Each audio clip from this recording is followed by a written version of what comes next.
Hi, it's Larry Dillon, the CEO of the Wendover Corporation, and this is Scalable Insights, where we talk about how to scale your business. I'm here today with producer Jeff. Jeff, how are you today? Good. How are you? As the words just fumble out of my mouth. Oh my gosh. Exciting stuff happening. How many total views has the podcast had? I think we're rounding 5 billion No. in 1 month. No. No. Total views, probably like 80,000. 80,000 in the first month. So good on you. So we're excited to be here. We've got a lot of really good upcoming guests that you're definitely going to check out. And I got to tell you, one of the stunning things, Jeff and I were talking about this. These are people that I've known, and every time we sit down and do the podcast, I always walk away with something. Jeff sees me like scribbling as they're like, oh, wow, you know what? In the last podcast was Ryan Clark, and he reminded me of some things that we used to do back in the day that really catapulted us, and then you get away from that. Yeah. And then you always learn new stuff. I'm always learning new stuff from this, and it's just been awesome. It's been a lot of fun. Yeah. And we were talking about how much you've learned. I'm a consultant now. I know. Yeah. I mean, literally, the bits and pieces of information that you've heard, you could literally go into any company and make changes and help them to improve. But so today, I want to talk about lead nurturing. And I want to really take a deep dive into the buyer's psyche, but also our sales rep psyche, because they're not matched up, Jeff. They just ain't matched up. And I love, and I would highly recommend in your spare time, do some research on lead nurturing or the sales process, but especially some facts on lead nurturing. There's lots of research out there. And if you take a deep dive into the buyer's journey, you'll understand how important lead nurturing is and how handing over a lead to sales reps, I think after you hear this podcast, you're going to think twice about that. So let me go through some of the statistics. So here's an interesting stat that I pulled off the interweb. 96% of visitors that come to your website are not ready to buy. 96. It's a big percentage. So now we'll get into this in a second. So the buyer goes through this process of there's a need sort of starting to build, right? So let's take it from, like an MSP or economic development standpoint. Your business is growing. There's some change going afoot. And you're going to need to make a change, right? As you grow. And you might need to do that geographically, or in the case of an MSP, maybe you're starting to outgrow, I always call it Eli, the computer guy who's taking care of your computer stuff.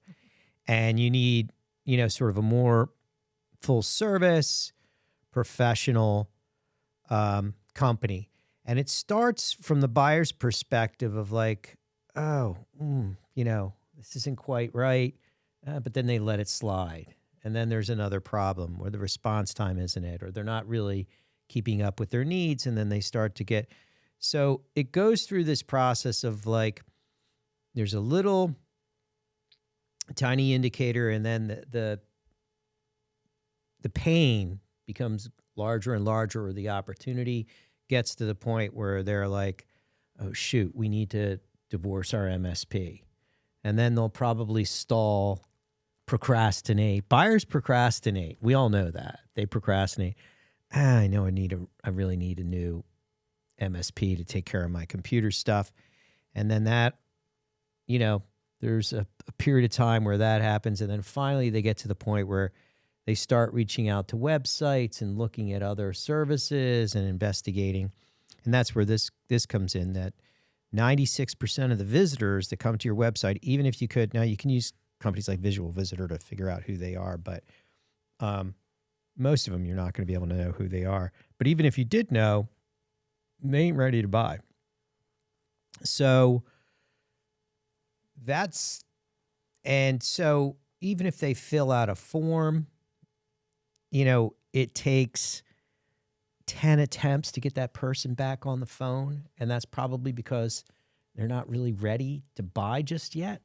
They're just sort of like, they returned my call or they sent an email. I don't really want to deal with it right now. So then it gets to the point where I really need to start engaging with vendors, and then it sort of goes down this road. But it's a long, slow process, and that can be anywhere from 3 months to 3 years.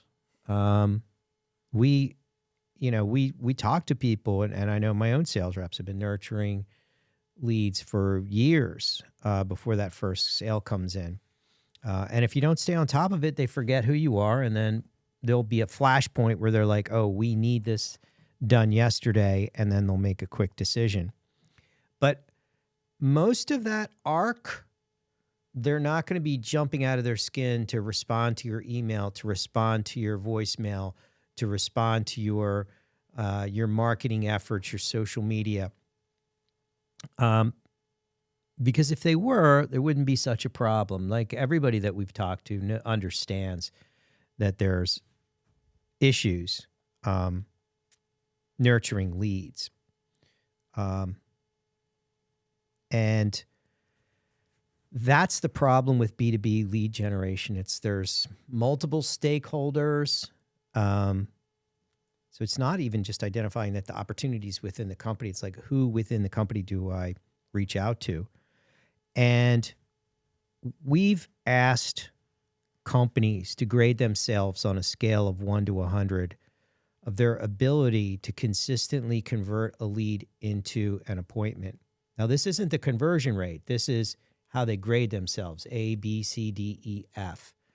A is 90s, B is 80s, C is 70s, D is the 60s, and an F is below 60. They gave themselves a 58 every single time I've done the survey, Jeff. Every time. They give themselves an A in terms of the quality of their product and their ability to deliver their value proposition once they get an appointment and close the deal. I honestly can say that I've never met somebody that said we have problems closing the deal once we get the appointment. In fact, it's usually the other way. They're like, once I get the appointment, it's done. We'll close them up. And the only way in B2B to get a deal, if you're talking about consultative sale, is to get an appointment.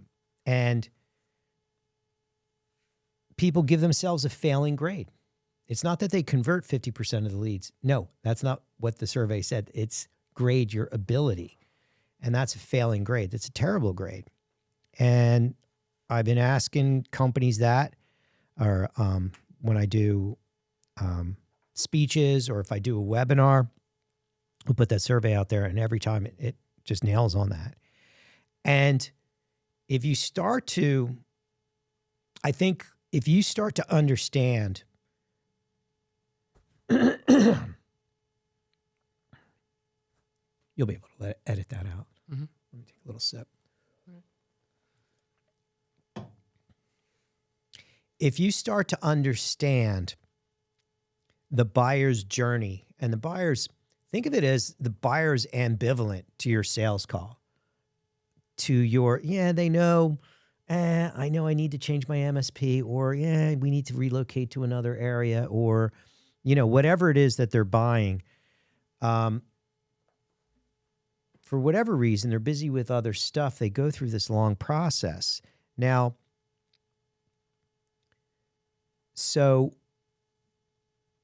and no wonder there's a problem, because let's look at the salespeople, like pure bed salesperson, outside salesperson.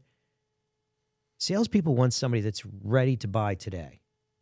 They don't want to talk to somebody that's ready to buy 2 years from now, 12 months from now, 8 months from now, 6 months from now, even 3 months from now. They want to talk to somebody who's ready now. In general, that's your average sales rep.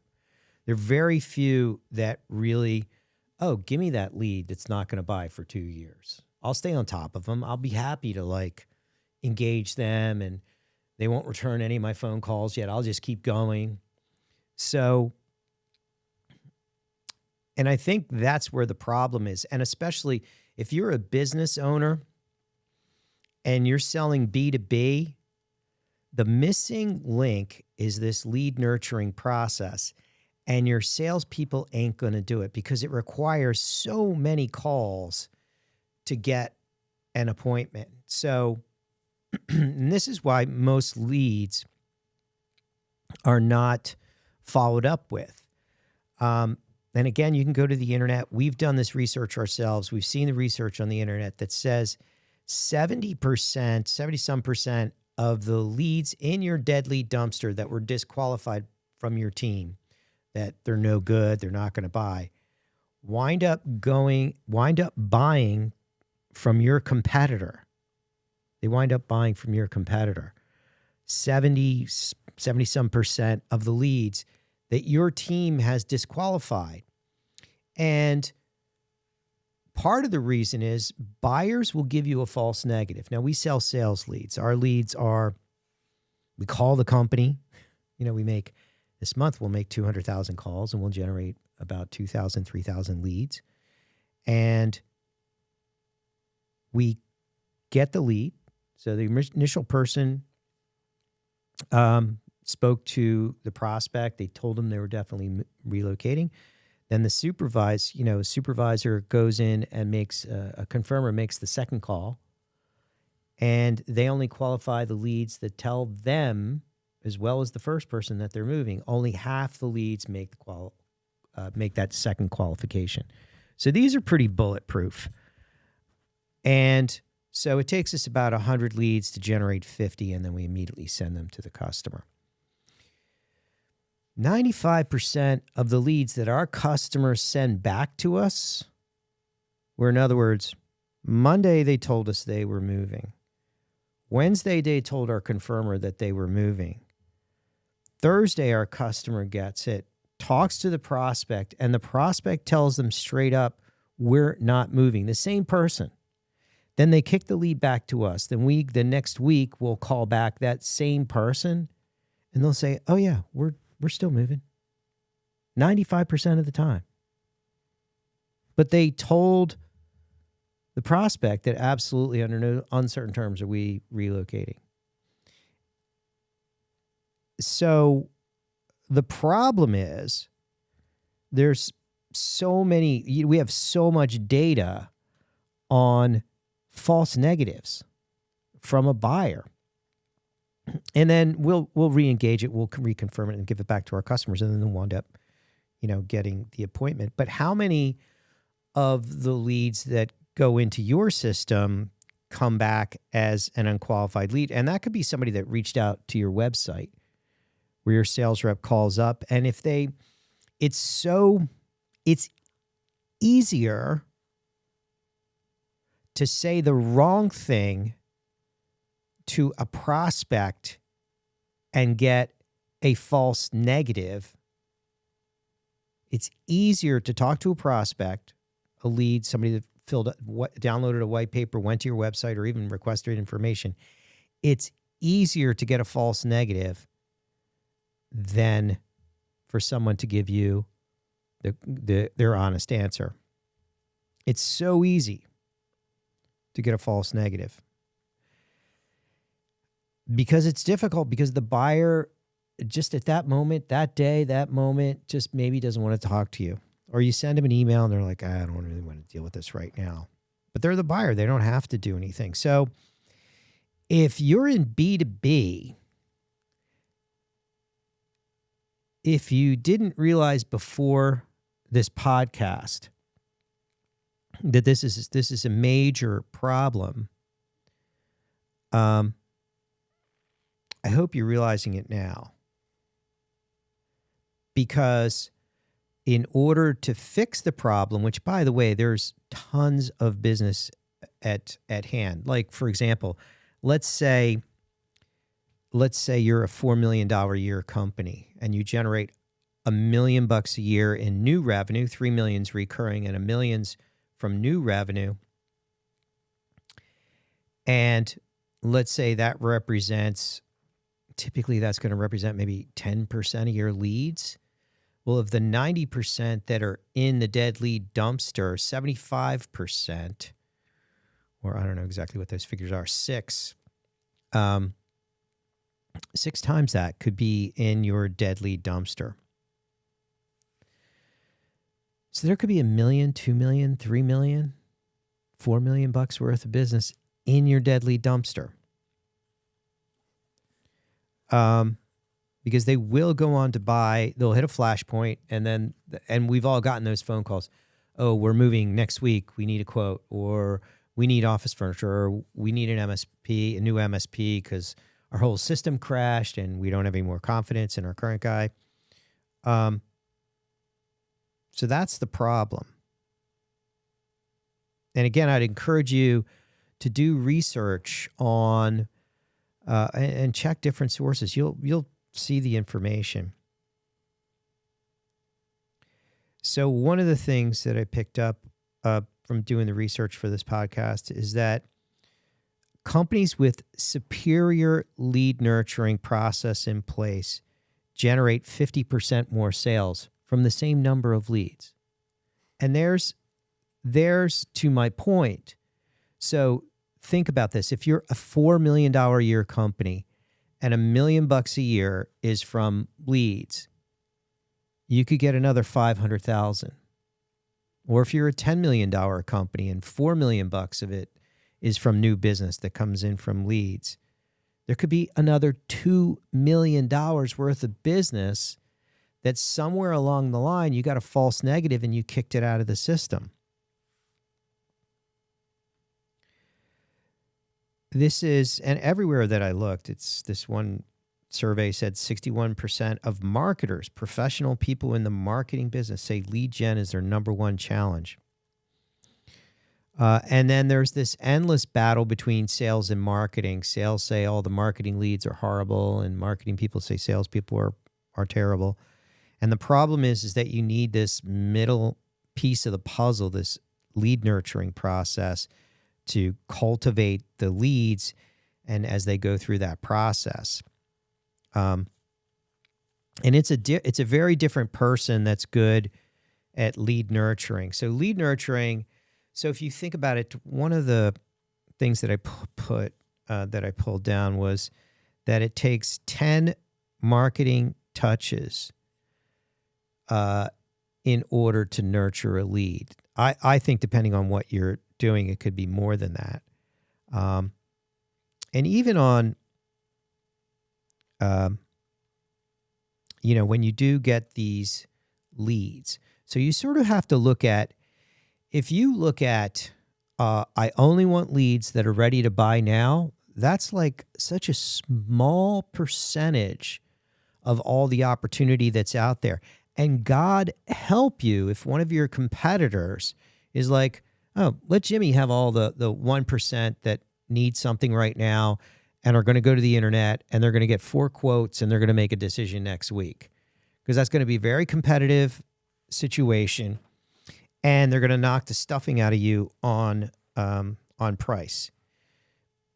So the smart money says, give me the ones that are thinking about it, because I would want to get them my written, formal, objective, marketing-wise, and this is what I did in the commercial moving business. I wanted to find this before the internet, this Yellow Pages. Yellow Pages was a book. It was like the internet in book form.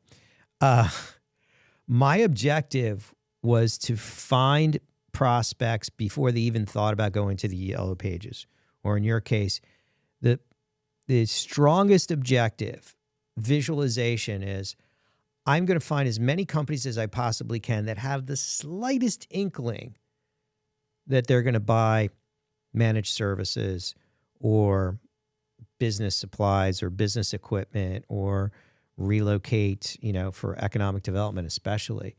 I want to find them way before they start doing research. Because my goal is they never go to the internet because I supply them with all the information. I'm consulting them. I want to get 10 touches in before and to keep them off the internet. That should be your objective. Not just sort of wait there with your hands behind your back, for somebody to stumble across your website.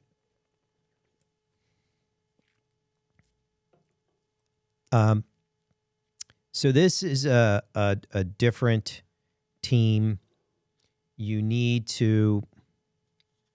outsource this, or you can hire your own team internally. I've talked, I think on the last podcast or the podcast before that, I talked about a guy that used to work for me. We sort of taught him the inside-outside sales model, and then went on to Home Depot, and then another huge, like $8 billion company. And the first thing he did is he went to the chairman. He's like, I need $4.5 million for an inside sales team. And basically an inside sales team is a lead nurturing team. And you want to develop a process and a team that will work, wants to work, enjoys working, like companies that are in that we're thinking about it. For me, I would much rather have we're thinking about it, or it's a possibility, rather than, yes, I'm getting 5 quotes. You can come to the bidders meeting next week. There's going to be you and 10 of your competitors. And then those are also, by the way, those are also the companies that are like, my margins are terrible. People only care about price. Well, yeah, jackass, if you wait till they call you up on the phone, because don't be delusional and think, wow, they went to the internet and saw billions of my competitors and I'm the only one they selected to call. You're out of your mind.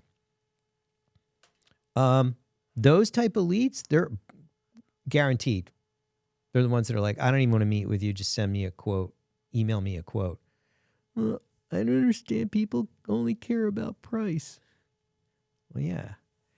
And there's tons of research that shows nurtured leads, higher closing ratio, shorter sales cycle, higher margins, higher top line revenue from nurtured leads. Because I want to be a consultant. If I wait until they snap into that buying mode, they don't want to be talked to. They're just like, boom, I'm in buying mode. I've already decided how I want to do this. Give me a quote, email me a quote, I really don't care about, I know what I want. And then I'm just going to make a decision based on price. But if I get them when they're in that we're thinking about it stage, and if I can deliver content to them, hey, Marcy, I see that you're thinking about it. Hey, there's a great article we wrote on 10 mistakes people make when they buy widgets or they hire an MSP. Or better yet, is there a third-party website publication that you can get some information on like, don't hire the wrong MSP, or like site selection mistakes you don't want to make. Whatever it is that you do, is the second that I put that out, and 99.99% of your competitors, if they hear, it's a possibility, they'll do nothing. They will do nothing. And if you're the only one sending them these, it's the bubbles, Jeff. You're going to have to edit that out.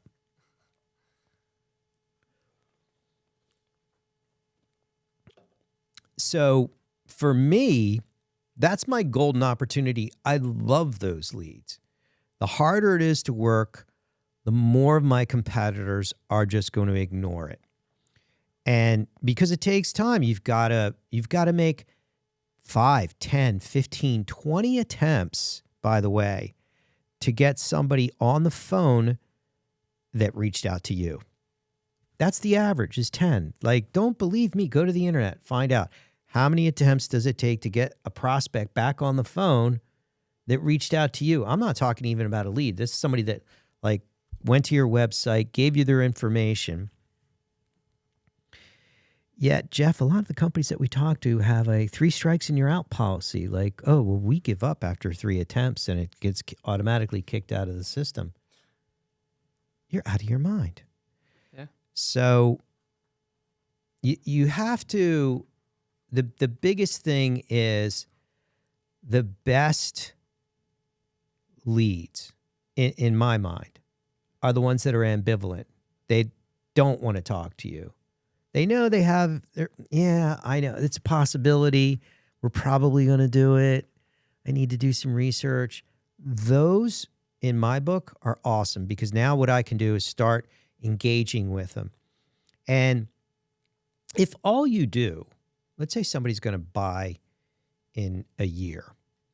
If all you do when you find that lead, it might be a lead from a networking event. Maybe they went to your website. Maybe they downloaded a white paper. If you give that lead to a sales rep, they're going to call and they're like, you ready to buy? And they're like, well, no, we're not. And then they're going to drop the ball. Hallelujah.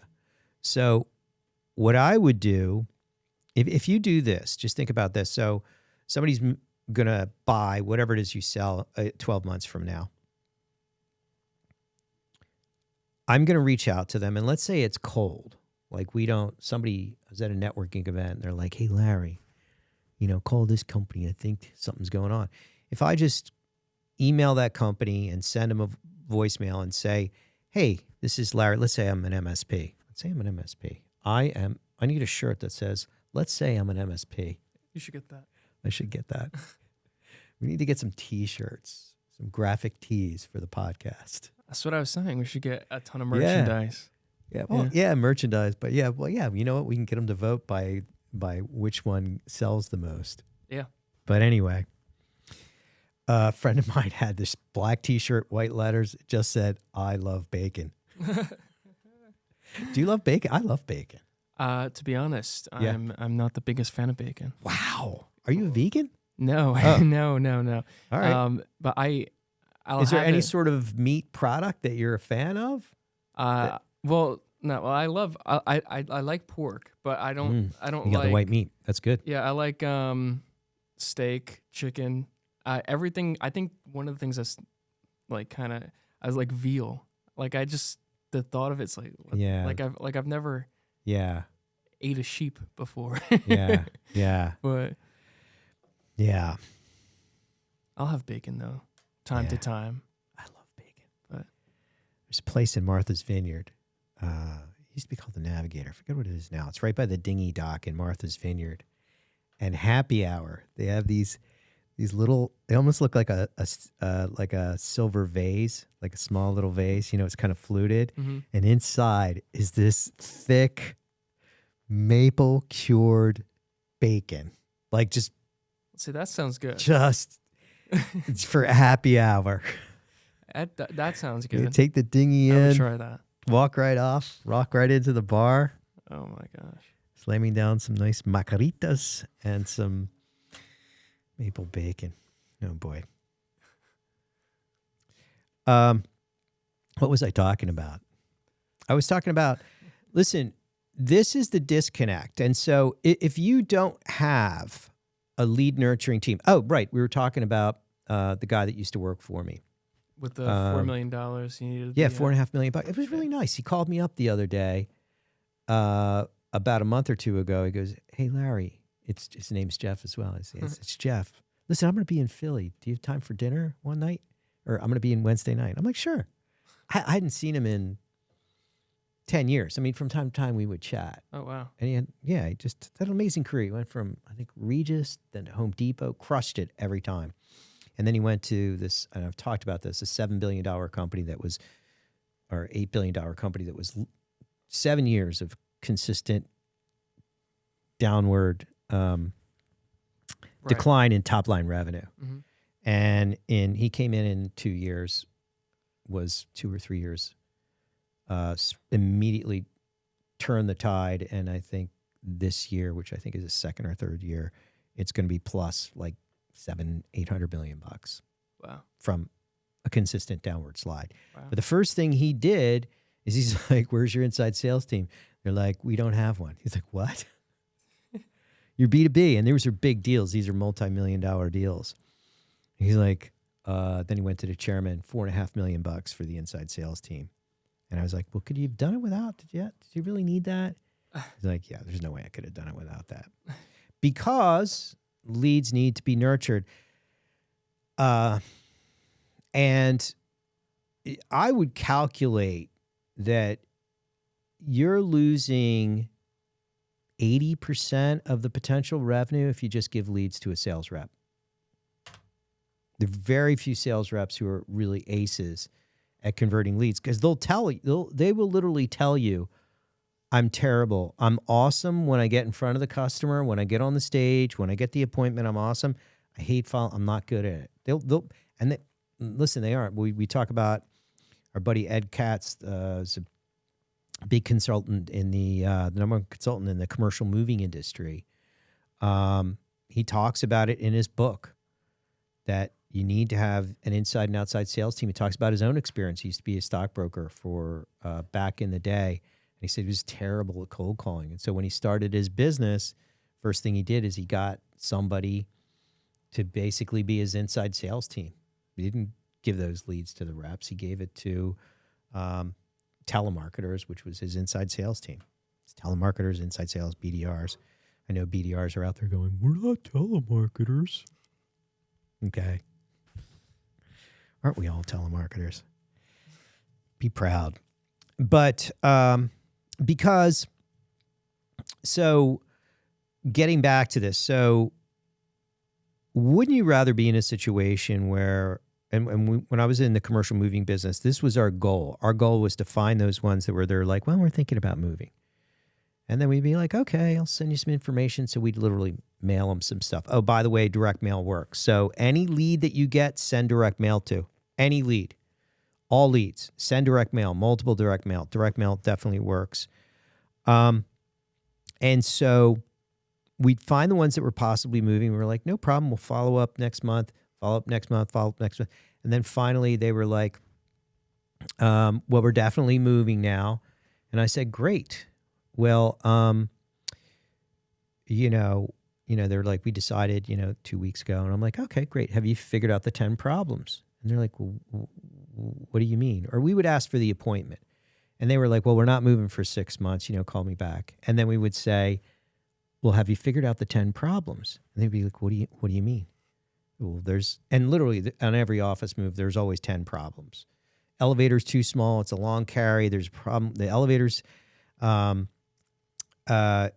the furniture that you have isn't going to fit. We had one case where the CEO's desk wouldn't fit in the elevator. We figured it out ahead of time. Put it through the window, right? Yeah, put it through a window. All kinds of stuff. And then we would give them an example of where a company couldn't move into their new location because they ran the wrong type of cable and the fire marshal wouldn't give them the occupancy permit, but they had to be out of the old other office. They had to move everything into storage. They lost like a week's worth of productivity and the move coordinator got fired. And so we'd tell them that example. And then they'd be like, how soon can you be out here? So we would go out like 6 months, like months before they would, because most of them will call 6 weeks, 2 months before the move. And so we're out 4 months before they would even think about calling our competitors. And we would go out and we'd be like, oh, well, this could be a problem. Or we did on the design here that I see from your furniture company, did they field measure the columns? Well, why is that an issue? Well, I see this one's really close to where you have these cubicles, and that could be a real issue. Do you mind if I go out there and field measure? And they're like, okay. And then I go out and we're like, there's a problem with this because no one field measured. And they're like, oh my God. And then what would happen, our goal is that they appreciate what we're doing. And if they appreciate it at some point, because now we have a relationship and they haven't even gotten a quote from us, right? We're just helping them out. At this point, I'm a full-on consultant. And guess what? Consultants get paid more than sales reps. And typically what would happen, and in a perfect situation for us, they would say, listen, Larry, I just wanted to say thank you. Really appreciate you putting all this effort in. And then I would say, well, Marcy, we figured out 7 problems and we've come up with solution. There's probably 3 or 4 more other problems. I'm happy to do all of this. I know you're going to have to get other bids. And half the time they would say, oh no, don't worry. And I'm like, you're probably going to have to get other bids. And I just did this naturally the first time this happened. And then just popped into my head. And I said, I'm happy to do all of this, Marcy. I just want an upfront agreement from you that when you do get the quotes, if I'm not the highest price, please let me know and I will graciously step aside because I made a mistake. Because I will be the highest price because I'm doing, and then the subtext is I'm doing the work I desire. You don't have to say it. She already knows it because she's taken the time to thank me and people are willing to pay for that. And then the objective was this just happened one time. And then I'm like, I want this to happen all the time. And all of us have been in that situation where the customer is so happy with what you've done before she's even talked to the competitors. She's not going to call the competitors and you have the job. We've all been in that situation. It happened to me once. And I'm like, I'm going to engineer a way for this to happen 10 times, 20 times, 30 times, 40 times a year. And guess what? If you have a plan and if you put the extra effort in, don't I deserve to get paid more? Absolutely. So here's what would happen. I would say, I just want an upfront agreement with you.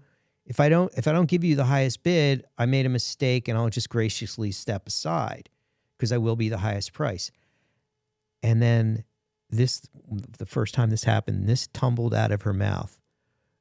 Don't worry, Larry, the job is yours. And then you're just like, because I deserved it. And I know the people listening, if you've been in B2B any length of time, that's happened to you. Maybe once every 5 years or once every 10 years. Everybody has one story. We put a process in place and it starts off with them saying, well, we're just thinking about it right now. Boom, we go right into action where most sales reps tank. I don't want to talk to you. And they'll forget about them. And that was our trigger. We're thinking about it. Or if they said, we're not moving for 6 months, so not right now. And so we had a plan in place. And guess what happens? When you have a plan in place, you can put yourself in that position where you can work harder, spend more time, but also deserve to get paid more. And I never complained. These words never came out of my mouth when I was in the commercial moving business period. I never said people just buy on price. You know who says that? The ones that, don't have a process in place and wait for the phone to ring and only accept the leads where they just make one phone call, they pick up and they're like, yes, come on out for a bid. Because guess what? Every Tom, Dick, and Harry that called you, sure, come out for a bid, sure, come out for a bid, sure, come out for a bid. And then you show up at like a bidders. They had bidders meetings. But they're like, we have a bidders meeting on Tuesday at 10 a.m. So they get like you, and you're like, Jim, how you doing? All the guys that you see, because the moving business is kind of funny because you have the Mover and Warehousemen's Association local chapter. So once a month, you all get together, have beers, and talk about the business. And then you're like, Jim, you got that IBM deal from me, or like, that law firm, So it's like Tom and Jerry because we're all friendly. Yeah. And then, during the week, we're battling out for deals. But you'd show up and you're like, Jim, how you doing? Tommy, how's it going? Hey, how's that truck? I saw it in flames on the 495 yesterday. Sorry about that. But but you're sitting there and you're like, oh, Jesus, Bill's here. Oh, that goofball. We're all looking at each other and we're like, he's going to throw like a crazy low price. He doesn't know what he's doing. He's going to do a terrible job, but they're going to go for it. Why would you want to be in that situation? Like those are the easy ones. Those are the laydowns. Those are the ones you give to a sales rep and they like get the appointment.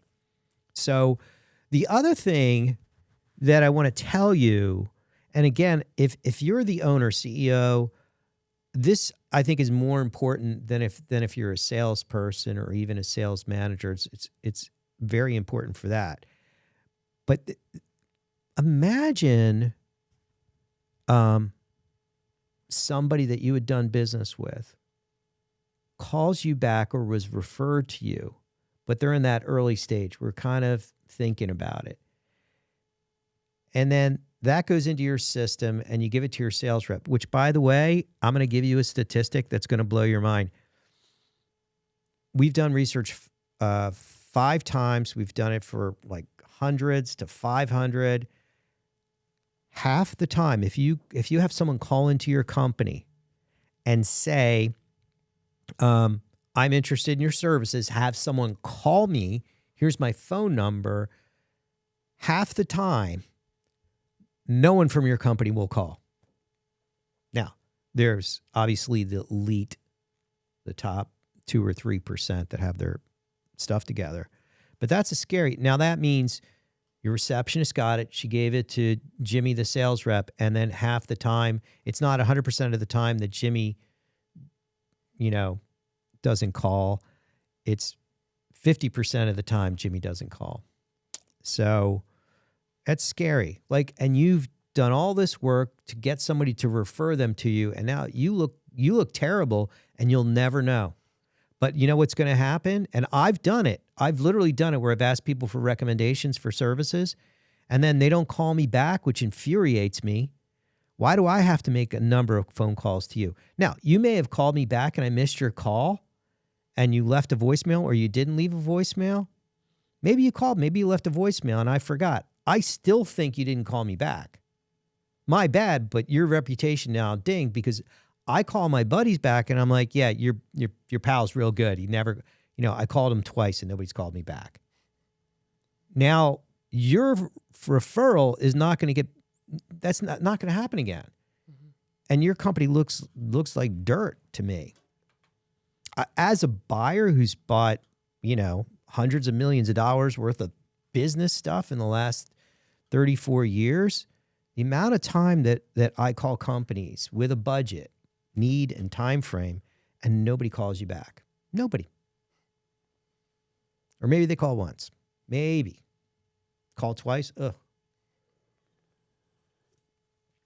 It's a problem, people. And your sales reps will never be honest with you. They're like, yeah, you'll say, hey, did you make out with that lead? Well, I played golf with my buddies. You didn't know it, but so I took the afternoon off and played buddies. But I'm going to tell you, it was a bad lead, boss. They're not interested. They're too small. It's too small a deal. It's too small this or that. Yeah, newsflash, your sales reps are lying to you. It's a problem. This is a huge, huge problem. The solution is a dedicated team. Now, you probably don't have $4.5 million. And also, but it's not just the $4.5 million, but you have to have a guy like the guy that worked for me that knows how to hire, manage, structure, put the process in place, and get that person to make that happen. Because you could spend $4.5 million. That's the sad part about sales. You could spend $4.5 million and get nothing. But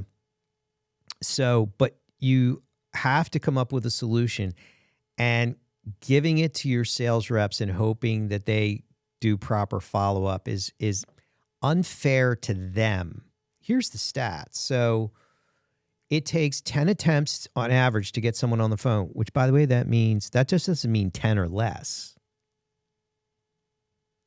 That means sometimes it takes 1, 2, 3, 4, 5, 6, 7, 8, 9, 10, 11, 12, 13, 14, 15, 16, 17, 18, 19, 20, 21, 22, 23, 24, 25. And you don't know if that's a potential $1 million customer or $500,000 customer or $100,000 customer or $50,000 customer. You don't know.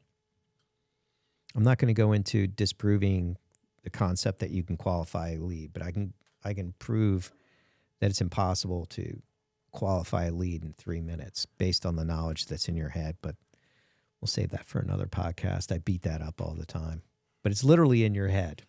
I can prove by the facts you know inside your head that it's impossible to qualify a lead, even yourself, before you go out and actually meet face-to-face with the customer. Impossible. 100% of the time. Sometimes you can. But the error rate is really large. And also the potential of losing one of your biggest deals, one of your top 10 deals of all time, misqualify them. I'll give you the short answer. 25% of sales reps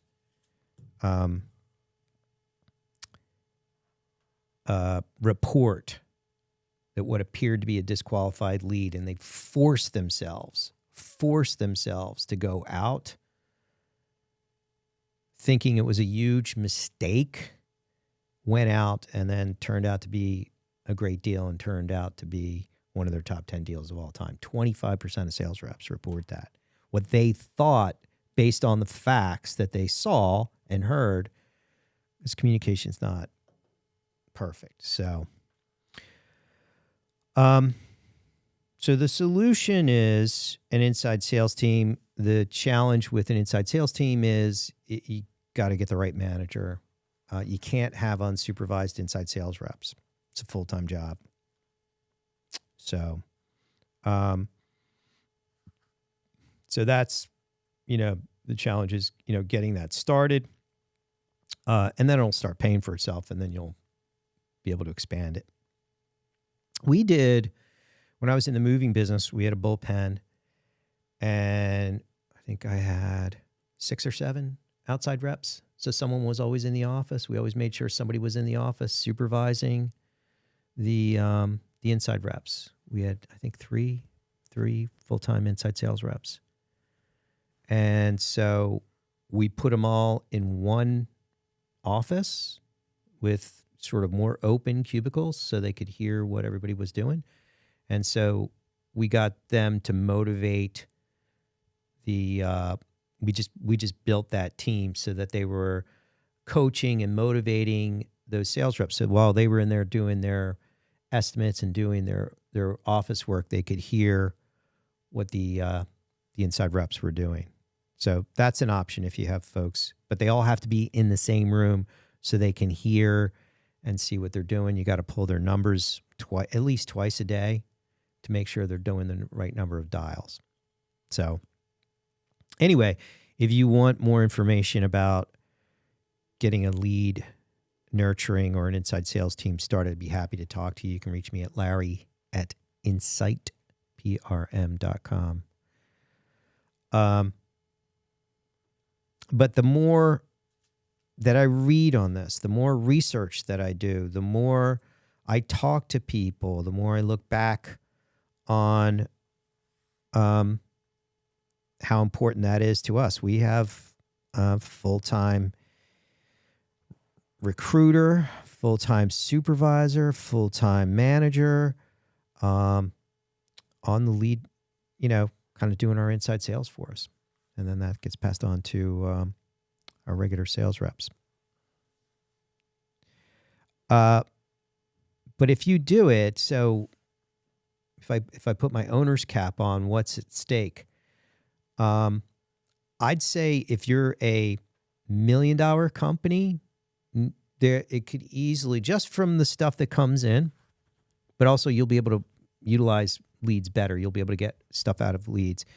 I would say if you're a $1 million company, especially if you're a $1 million company with, sort of understaffed sales team, I'm going to guess $250,000, $500,000. If you're at 4 million, I think an extra $1 million, no new marketing, that's just in your deadly dumpster, an extra $1 million to $2 million, possibly $4 million. David Parra used to work for us, then got hired away by one of our customers in the UK and took the first company, one of 15 now in the last 20 years, from 15 million to 45 million in 1 year. He's done that 15 times, at least doubled. Some he's tripled, quadrupled in a year or two. Just stuff that was coming to them that they didn't convert. That's how much. So if you're 10 million, could be $2-3 million bucks. 20 million could be, 4, 5, 6 million. 100 million. 100 million easy, 5, 10, 15 million. The bigger you get, sometimes the more waste there is. It's harder to control, harder to manage. So there's a lot at stake.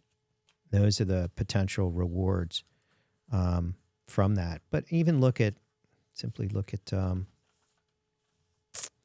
stats. Superior lead nurturing. Companies with superior lead nurturing generate 50% more sales. So if you're $1 million, it could be 500,000. 4 million, it could be 2 million. And if you supercharge it and you combine that with, I like the model of taking the best of lead nurturing, engagement marketing, which is pioneered by Gail Goodman, and what else? Lead nurturing, engagement marketing. There's a third thing that I'm not thinking of. Hey, that's enough. But I like the model of taking the best of these 3 top marketing, and these are all well documented surveys and research done by Gartner, Forrester, Serious Decisions. Don't take my word for it. The big powerhouses have had the research done, and we know from our customers that have that super inside sales team, just crush it. Absolutely crush it. Those are the customers that have been with me for 34 years. They're like, boom, yeah, this is a no-brainer. We put it into our system. Stuff comes out all the time. All the time. So, so if you are that $1 million business, you might be a $1.5, $2 million business. Imagine if you could just go from $1 million to 2 million just by yanking some stuff out of the dead lead dumpster and paying attention to people and nurturing the leads that are like, I'm thinking about doing it, or they downloaded a white paper. So it's big stuff. Big stuff. Love talking about this. Again, if you have questions or you want to talk about it, just reach out to me, Larry@insightprm.com. Jeff, that's all I wanted to talk about today. Sounds good to me. Yeah. So I think it's the biggest opportunity within a company, within a B2B company, because those leads came to you because of all the hard work that you've done over the last 5, 10, 15, 20 years. And man, if somebody's been referred to you and it goes in that dead lead dumpster, that's hard to take. Yeah. And now your referral source, you could have killed them, because the minute somebody calls back and says, yeah, great company. Yeah, they never got back to me, which I've talked to my buddies about that. Yeah. Because we like busting each other's balls. Yeah. Good recommendation there, buddy. So, Producer Jeff, thank you very much. Thanks for having me, as always, Larry. Yeah, and congratulations on you doing a great job of getting the word out. And now we can be heard on, why don't you tell them where they can find us, what's going on, tell them exciting news? Yeah, YouTube is mainly where, the full video podcast is. If you just want the audio, Spotify, Apple Podcasts, iHeartRadio. And we're also on Instagram, Facebook, LinkedIn, and now we're on TikTok, and so many things.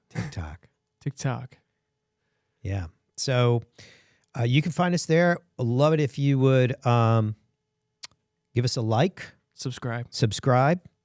And if you subscribe, if you've listened to this, it's not very salesy. We're just trying to distill down the greatest content that we possibly can to give you ideas about how to grow your business, how to scale your business.